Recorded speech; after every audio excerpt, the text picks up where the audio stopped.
வணக்கம். தமிழ் ஃபுட் கார்னரில் இன்னைக்கு வெங்காய சட்னி பண்ண போகிறோம். இந்த சட்னி நம்ம அரைச்சோம்னா யூஸ்வலாக 2-3 இட்லி சாப்பிட்றவங்க கூட 2 இட்லி சேர்த்து சாப்பிடுவாங்க. அந்த அளவுக்கு வந்து டேஸ்ட் ரொம்ப நல்லா இருக்கும். இதை அரைச்சு நம்ம ஸ்டோர் பண்ணி வச்சிட்டோம்னா 1 வீக் வரைக்குமே கெட்டு போகாமல் நல்லாயிருக்கும். இட்லி, தோசை, சப்பாத்தி எல்லாத்துக்குமே தொட்டு சாப்பிட்றதுக்கு ரொம்ப சூப்பராக இருக்கும். இப்போ எப்படி பண்ணுறதுன்னு பார்க்கலாம். இந்த சட்னி அரைக்கிறதுக்கு ஃபஸ்ட்டு நம்ம காஞ்ச மிளகாவை சூடான தண்ணியில் ஊற வச்சுக்கலாம். நான் வந்து 8 காஞ்ச மிளகாவை இந்த பவுலில் சேர்க்குறேன். நீங்கள் வந்து உங்கள் காரத்துக்கு தகுந்தபடி மிளகாய் சேர்த்துக்கங்க. இப்போ இதில் வந்து நல்ல சூடான தண்ணியை விட்டு ஒரு 10 நிமிஷம் ஊற வச்சுக்கலாம். இந்த மாதிரி ஃபஸ்ட்டே நம்ம மிளகாவை சூடான தண்ணியில் ஊற வச்சிட்டோம்னா சட்னி அரைக்கும்போது மிளகாய் நல்லா நைஸாக அரைப்பற்றும்.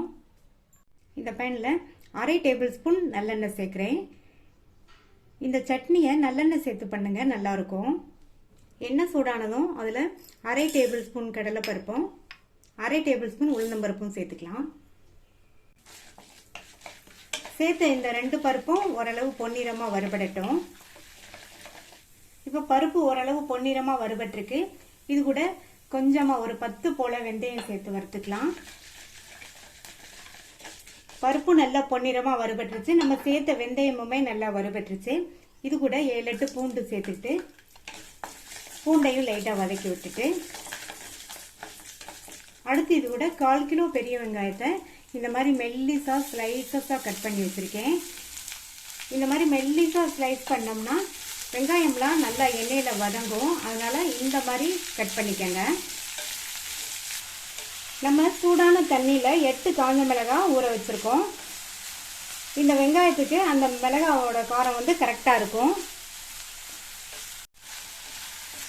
வெங்காயத்தை நம்ம லோ மீடியம் ஃப்ளேம்லேயே வச்சு வதக்கிக்கணும். அப்போ தான் நல்லா ஒன்று போல் வதங்கும். இப்போ வெங்காயம் ஓரளவு வதங்கியிருக்கு.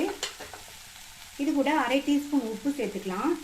உப்பு சேர்த்துட்டோம்னா நல்லா இன்னுமே நல்லா சுருங்க வதங்கிடும். அந்த அளவுக்கு வதக்கிக்கலாம். வெங்காயம் எண்ணெயிலேயே நல்லா சுருள வதங்கிடுச்சு. அடுத்து இதில் நம்ம சுடு தண்ணியில் ஊற போட்ட காஞ்ச மிளகாவை சேர்த்துக்கலாம். காஞ்ச மிளகாய் மட்டும் சேர்த்துக்கோங்க, தண்ணி சேர்க்க வேண்டாம். ஒரு நெல்லிக்காய் சைஸ் அளவு புளியை இதில் சேர்த்துடலாம்.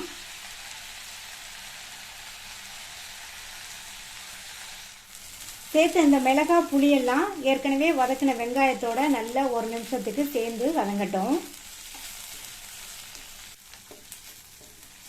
இப்போ 1 நிமிஷமாக நல்லா வதங்கிடுச்சு. ஸ்டவ் ஆஃப் பண்ணிவிட்டு நல்லா ஆற விட்டுறலாம். எல்லாமே நல்லா ஆறுனதுக்கப்புறமா மிக்ஸி ஜாரில் சேர்த்துருக்கேன். வெங்காயம் வதங்கும் போது 1/2 டீஸ்பூன் உப்பு சேர்த்தோம். இப்போ ஒரு 1/2 டீஸ்பூன் உப்பு சேர்த்துக்கலாம். இப்போ இதை நல்லா ஸ்மூத்தாக அரைச்சிட்டு வந்துடலாம். தேவைப்பட்டால் தண்ணி கொஞ்சம் சேர்த்துக்கங்க. கொஞ்சமாக தண்ணி சேர்த்து ஸ்மூத்தாக அரைச்சாச்சு. இந்த மாதிரி ஸ்மூத்தாக அரைச்சிக்கணும். அடுத்து இந்த பேனில் 3 டேபிள் ஸ்பூன் நல்லெண்ணெய் சேர்க்குறேன். இந்த மாதிரி நல்லெண்ணெய் கொஞ்சம் அதிகமாக சேர்த்தோம்னா சட்னி 1 வாரம் வரைக்கும் கெட்டு போகாமல் நல்லாயிருக்கும். எண்ணெய் சூடானதும் அதில் 1/2 டீஸ்பூன் கடுகு பொரிஞ்சதும் 1/2 டீஸ்பூன் உளுந்து சேர்த்துக்கோங்க.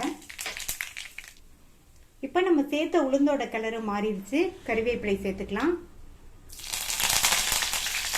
இது கூட 1/4 டீஸ்பூன் பெருங்காய பவுடர் சேர்த்துக்கோங்க, நல்லா வாசனையாக இருக்கும். அடுத்து இது கூட நம்ம அரைச்ச இந்த சட்னியை சேர்த்துக்கலாம். சட்னியை சேர்த்துட்டு லோ ஃப்ளேமில் வச்சு நல்லா இந்த மாதிரி கிண்டி கொடுத்துட்டே இருக்கணும். சட்னி வதங்கிட்டு இருக்கும்போதே இதில் 1 டீஸ்பூன் பொடித்த வெல்லம் சேர்த்துக்கலாம். வெல்லம் சேர்த்து நல்லா கலந்து விட்டாச்சு. இந்த மாதிரி கடைசியில் கொஞ்சமாக வெல்லம் சேர்த்தோம்னா நம்ம சேர்த்த காரம், புளிப்பு இதெல்லாம் நல்லா பேலன்ஸ் பண்ணி சட்னி வந்து ரொம்ப டேஸ்ட்டாக இருக்கும். இந்த வெல்லம் வந்து நீங்கள் விருப்பப்பட்டால் சேர்த்துக்கங்க, இல்லைன்னா ஸ்கிப் பண்ணிடலாம். 5 நிமிஷமாக லோ ஃப்ளேம்லேயே வச்சு வதக்கி சட்னியோட கலரும் லைட்டாக மாறி இருக்கு. ஓரங்கள்லாம் நல்லா எண்ணெய் பிரிஞ்சு வந்திருக்கு. இப்போ நம்மளுடைய சட்னி ரெடி ஆயிடுச்சு. ஸ்டவ் ஆஃப் பண்ணிடலாம். எண்ணெயிலேயே நல்லா வதக்கி நிறைய எண்ணெய் சேர்த்து தாளிச்சோம்னா இந்த சட்னி வந்து 1 வாரம் வரைக்கும் கெட்டு போகாமல் நல்லாயிருக்கும். சட்னியோட சுவையும் ரொம்ப நல்லாயிருக்கும். நீங்களும் இதை கண்டிப்பாக ட்ரை பண்ணி பார்த்துட்டு உங்கள் கமெண்ட்ஸை சொல்லுங்கள். தேங்க்யூ.